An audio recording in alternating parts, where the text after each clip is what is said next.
saranno tanti volti nuovi, ben 12 su 18, ma soltanto 2 donne, Maria Grazia Grondona e Daniela Tedeschi, nel nuovo Consiglio metropolitano, eletto l'8 ottobre con il voto di oltre 600 sindaci e consiglieri comunali del territorio genovese, da Arenzano a Santo Stefano d'Aveto, da Moneglia a Rossiglione, che hanno potuto scegliere fra 47 candidati di 4 diverse liste.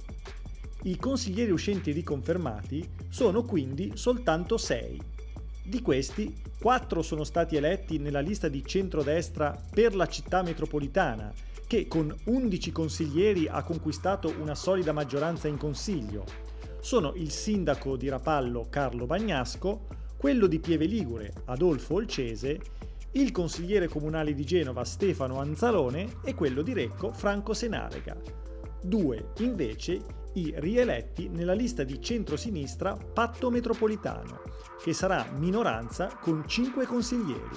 Sono Enrico Pignone, consigliere comunale di Genova, e Maria Grazia Grondona, sindaco di Mignanego.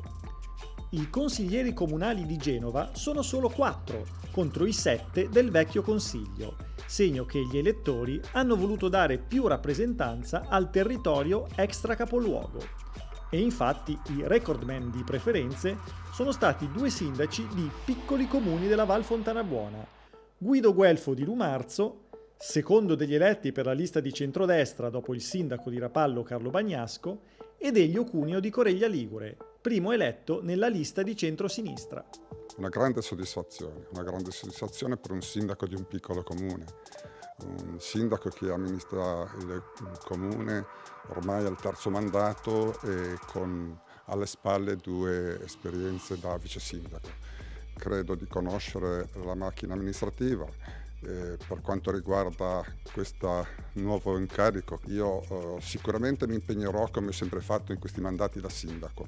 Credo che l'impegno, la determinazione, l'umiltà in certi casi siano i valori che possono far bene per il nostro territorio e la nostra città metropolitana. Sono arrivati tanti consensi dalla zona da cui provengo, dalla Fontana Buona, ma direi un consenso generale, anche un po' visti anche un po' analizzati i voti, da tutto il Tigullio.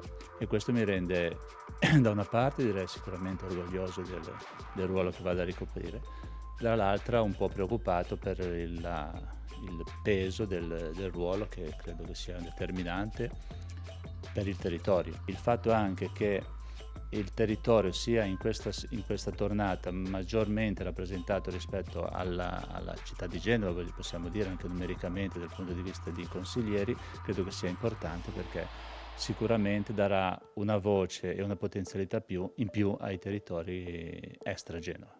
Il mio impegno personale sarà appunto quello di mantenere massima attenzione su quello sul quale io ho lavorato in questi anni, per cui il piano metropolitano dei rifiuti, tutta la parte del controllo, della gestione dell'acqua pubblica e ovviamente io tenterò anche di mantenere e perseguire quell'obiettivo che abbiamo portato a termine negli ultimi mesi, quello del piano strategico della città metropolitana, che aveva visto 67 comuni trovare in questi 26 progetti un'identità e un'intenzione, insomma, di realizzare cose proprio per tutta l'area metropolitana. Spero che ci sia un mandato di crescita per la città metropolitana e di condivisione anche con le minoranze. Pensiamo di lavorare insieme a tutti per cercare di dare delle risposte al territorio, a una provincia così vasta e soprattutto a delle realtà che hanno moltissime difficoltà.